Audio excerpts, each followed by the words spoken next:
Wala tayong pakialam. It's the heart that counts eh. It's not yung sinasabi ng ibang tao sa atin. Yung puso natin, doon tayo dapat tumingin eh. Hindi natin, wala tayong pakialam sa kanila. Madali maging masama pero mas mahirap maging mabuti. Mahirap. Yung ginagawa ko, yung pagtulong ko na yun, mas marami binabato sa akin na hindi maganda na for the vlog lang daw. Yan ano. Totoo yan. Kaya ako ininto yung pagtulong ko na gano'n.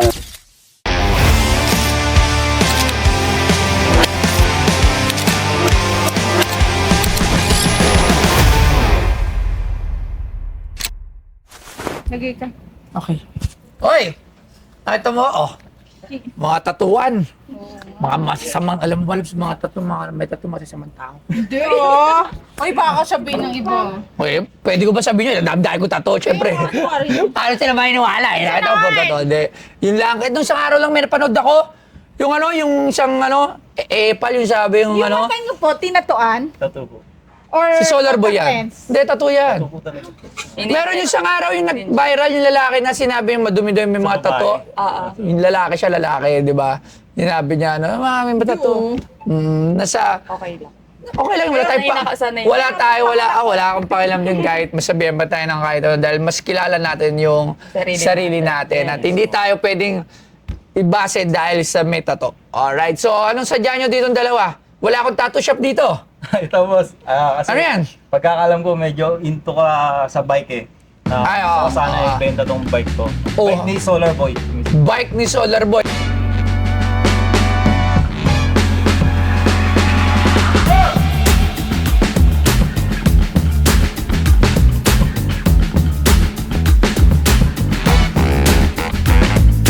Sa unang tingin, matitigilan ka sa itsura ni June Eric Gabriel o mas kilalang Solar Boy, tadtad ng tattoo ang buong katawan, pati ang mga mata hindi nakaligtas sa tinta. Pero higit sa labas na kaanyuan, mas nakamamangha ang mabuti niyang kalooban. May dala ako dito mga 5 set ng ulam tsaka kanin. Sa kabila ng pagtulong sa kapwa, hindi siya nakaligtas sa mata ng mga taong mapanghusga.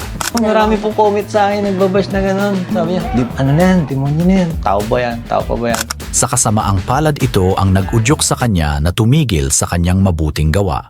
Ang bike na ginamit niya sa pagtulong ay ang bike na gusto niyang ibenta sa Pinoy Pawn Stars.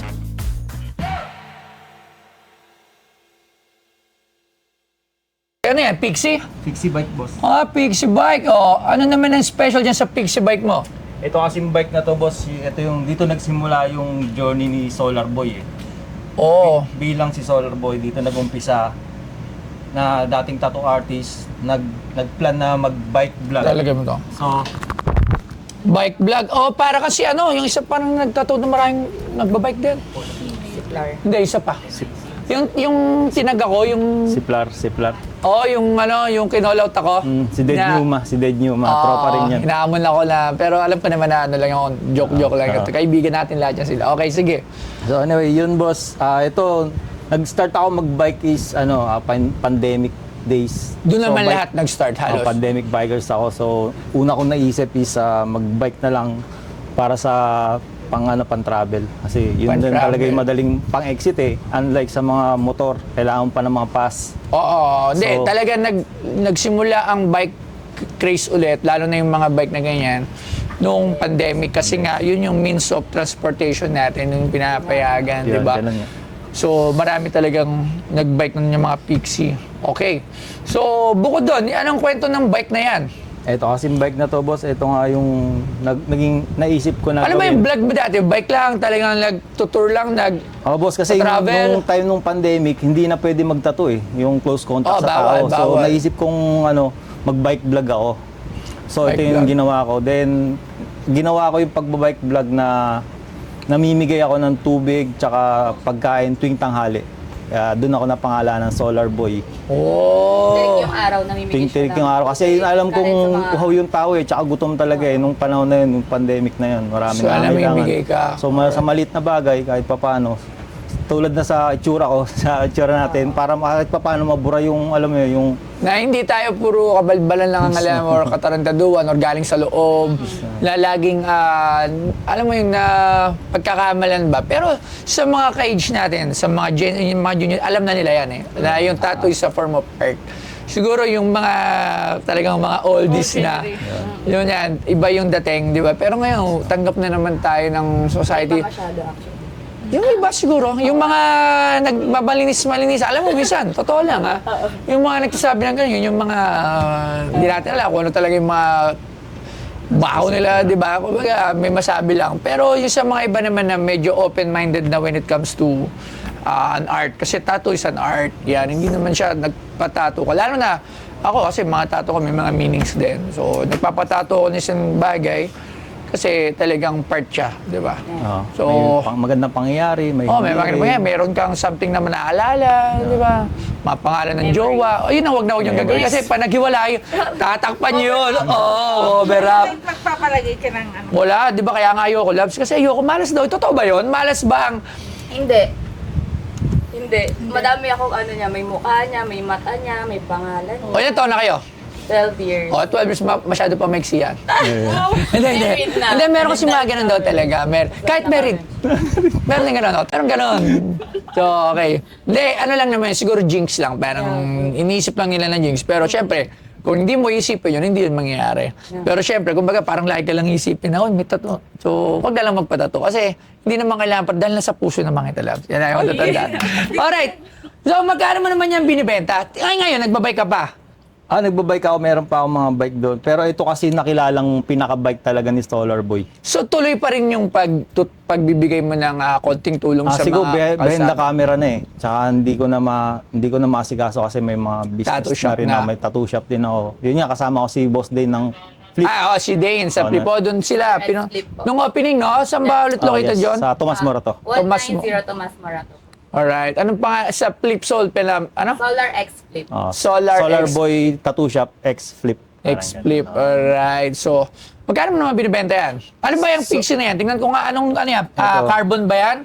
Ito boss, aluminum lang naman siya. Hindi Aluminum naman siya frame. ganun kamahal o ka-high-end na setup.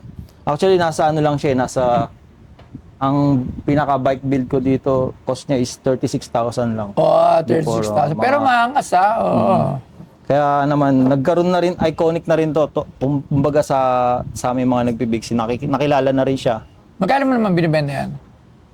Gusto ko lang benta sa inyo, boss, kasi nasa 30. So yun, kakatapos lang natin maligo. Gagamit muna ako ng SCD Skin Deep, yan, whitening and anti-aging, tsaka kung ano-ano pa, facial cleanser kasi nag-bike ako kanina. So, yan, ganyan na lang siya.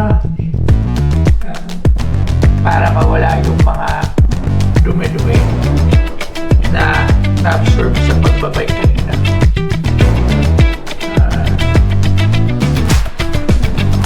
Tapos nyo i-scrub ng ganyan. Napakadali lang. I-bukas nyo na.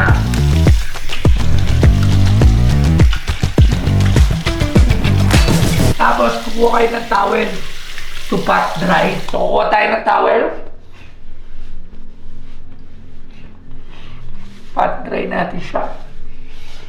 Tapos syempre dahil lalabas na naman ako, kahit nasa sasakyan or kahit hindi naman tayo magbabike, syempre kailangan pa rin natin ng sunblock mula sa SCD yan. Itong sunblock na to napaka-light gamitin. Lagay ka lang ng konti.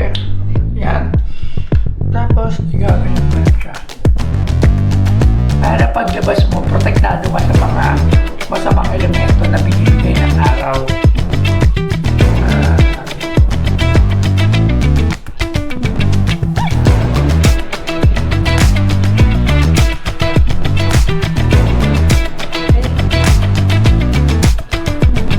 Okay, so tapos na ako mag-sunblock at ready to go na ako para sa araw na to. Maraming salamat. So sa mga nagtatanong, ito lang ay sa SCD main page. Ayan, open din sila for distribution at reseller. So si Toy Tumamen, geng. Nasa 36,000 din, boss. gusto ko lang may punta sa inyo para maging museum piece din na ito is bike ni Solar Boy. Ma-preserve na rin kasi nahinto na ako sa pagbibigay ng tulong na ganun. Ay, ba tayo mo bumalik sa pagbibigay ng tulong? Kaya pa rin pag may time. Alam mo, mas maraming tayo. Kaya tayo, kasi I consider myself as an instrument of helping people.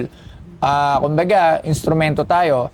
Kumbaga, gusto natin yun, nagiging daan lang tayo. Kasi syempre, hindi naman natin lahat kayang tulungan. So, meron tayo, minsan tumatanggap tayo ng mga pledges from other people na ginagawa tayong daan para makatulong tayo sa ibang tao, di ba? Tatanggap din ako ng ganun. O, di ba? O, kasi hindi naman natin kaya lahat. Hindi natin kaya Pero lahat ang tulungan. naging mahirap sa akin, boss, alam nyo, boss, madali maging masama pero mas mahirap maging mabuti. Mahirap. Yung ginagawa ko, yung pagtulong ko na yun, mas marami binabato sa akin na hindi maganda na for the vlog lang daw.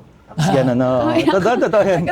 Kaya ako ininto yung pagtulong ko na gano'n. Alam mo, Ano yun? wag mong iintindihin ang ibang Kailangan wala tao. ka silang ambag eh. Alam mo, sa totoo lang, ako, never ko yan inisip eh. Kasi ako, I've been doing this since way back pa. Hindi pa ako Boss Toyo. Hindi pa ako kilala as a social media personality. Kasi kahit pa paano, kilala na naman ako ngayon. So, hindi lang naman ito yung season na nagsimula akong magbigay eh. Before pa, Friendster pa, talagang doon pa lang sa amin, I used to give. Nag-video din ako kahit walang nanonood. Kasi nga, I am trying to be, kung hindi naman inspiration, mamotivate yung iba. Kasi mas nakakatulong eh. Although meron talagang iba, ginagawa na lang siya na as way to earn, as a way na para maka-attract ng viewers and followers. Meron talaga mga ganun. Sadly, meron talaga. Pero kung ikaw, puro ang intention mo sa tao, puro yung intention mo na makatulong, wala kayong dapat isipin. Ang isipin nyo na lang kung ano talaga yung nilalaman ng puso nyo. At dahil dyan, hindi ko yan bibilin.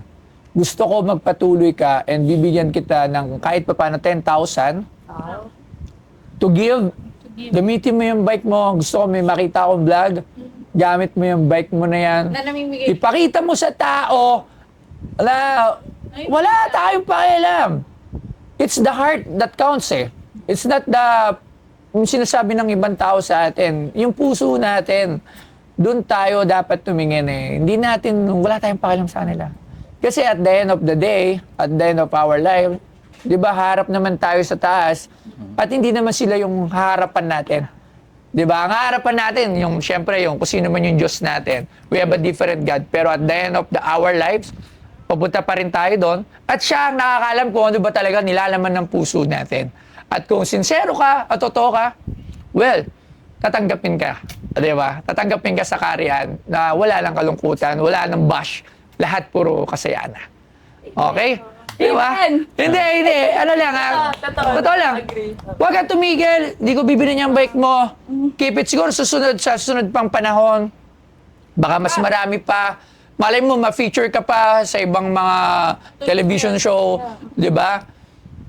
Continue with your good work. Continue with your good deeds. Continue mo lang yung pagiging mabuting mong puso. Mabuting tao na may mabuting puso. So, bibigyan ka na ng 10,000. Dadagdagan ko 5,000. O 15,000. So, i-vlog mo. Huwag kang mahiya. Sige, Huwag mo silang intindihin. Wala kang pakialam. Kasi, basta totoo yung intention. Go lang, go. Instead na kung ano mang i-content ko na mga kabalbalan, Oo naman, di ba? tuloy ko na lang siguro yung... Di ba? Oo. Oo, totoo naman eh. Kasi naman talaga kung ako, puro kabalbalan din naman ng mga pinupost ko kahit dati. So, halo, big... Wala naman. Di ba? At least nakakatulong. Sa akin yun, nakatwiran ko eh. Yung iba, kasi nakikita nila tayo, nakakaisip sila ngayon na, si Boss Toyo, bakit hindi natin kaya? Ibang vlogger din, ganun din, as an influencer. Kaya ako binibideo na ngayon, lalo na pag large scale na charity event and work. Kasi may nagdo-donate. Gusto natin maging transparent. Kasi mahirap bigyan tayo ng donation, hindi natin ipopost, hanapan tayo, saan napunta yung pondo? So, kaya yun din isa sa purpose kung bakit tayo dinadocument natin for our donors and mga sponsors. Tayo naging way. Yes, instrument tayo. Instrument. Natulong din naman tayo, pero hindi kasi katulad nga natin, walang tao naman na kayang tulungan lahat. Kahit ang presidente natin, kahit kung sino pang mataas na tao, hindi natin kayang tulungan sa dami ng nangangailangan ng tulong. Pero nga, kung tayo nagsasama-sama lahat, ganun ang intensyon, mas madali ang buhay. Alright? Thank you. Maraming salamat ha. Brother, pasensya ka na, hindi ko yan bibilin. Kasi ayokong matigil yung gawain mo at dahil lang sa nasasabi ng iba na gano'n, huwag mo yung tigil. Ipakita mo. Yes, boss. Ipakita mo. Mismo. Solar Boy. Salamat. Ma'am, tanda mo, Pinoy tayo. Pinoy ako. Hindi, joke lang. Ayan. Maraming boss. salamat. Thank you. Gusto ko makita yung vlog. Boss, possible kaya makapag-bike tayong dalawa? Pero ang ganung hirap ginagawa ko. Ang hirap naman mag-bike na may dala. Nagbabag lang ako, boss. Nagbabag. Tsaka ang binibigay ko kasi, boss, mga vegetarian food ako, vegetarian. Vegetarian po kasi kami. Putya, hindi naman lahat vegetarian. Paano nila ma-appreciate yun? Papansit-pansit lang talaga Ang ako paniset, okay. Okay naman yun. Minsan yung magpapasobra na ako ng pangtanghalian namin, yung matitira, yun ang pinapako at least mga 5 to 10 packs lang. Iniikot ko yun sa amin. So, ikaw ang bahala. Kung ano yung nice mo, pag minsan, sige, pag free bike tayo. Sama natin si yung sinasabi ko sa inyo, si tatuan din. Si Flor ba? Oh, Flor tsaka ba? boss, kasama ako sa bike, sa group nila Mike Cosa, nila Nick Makino. Nagbabike din Sa sila. Tito Bikers. Tito Alam ko, Bike. ini-invite ka nila eh. Nila Tony Crow. Ano rin ba? Mountain bike sila, no? Mountain bikes. Mountain bike. Kasi road bike, gravel, tsaka all road. Pero pwede yung pare-pares lang yung bike. Basta, keep in touch tayo. Tapos, install tayo sige, brother, ingat. Sige boss, next time, ano naman tayo? Tattoo. Pag, Tattoo. gusto niyo Sige, sa dadaan ako dun sa shop nyo. Dun namin. sa Solar Boy Tattoo and Pwede Flip ba ako Soul. magpatatuto? Pagkataas yung mga anak. Pagkitaas mo anak. Ayan. Ano po kayo, visit kayo Kasi sa... bala ko net lalo. Yes. Solar X Flip 190 Tomas Marto Corner, Scout Ventia. Ayan. Ayan. Alright. Sige, maraming salamat mga brother. Pagpatuloy nyo lang yung maganda nyong adikain sa buhay. Okay? Thank you. Hey, what up? Si Boy Solar Boy. So yun na nga. So hindi na binili ni Boss Tolo yung bike natin. Yung bike si Solar Boy. At okay lang yun kasi at least napaintindi sa atin na kailangan pa rin natin ipagpatuloy yung mga ganung gawain natin dati. So yung bali 15K na binigay ni Boss Tolo, panimula para balik yung ginagawa ko pagbibigay ng pagkain sa Larger! Tsaka yung Solar Boy. yung ring.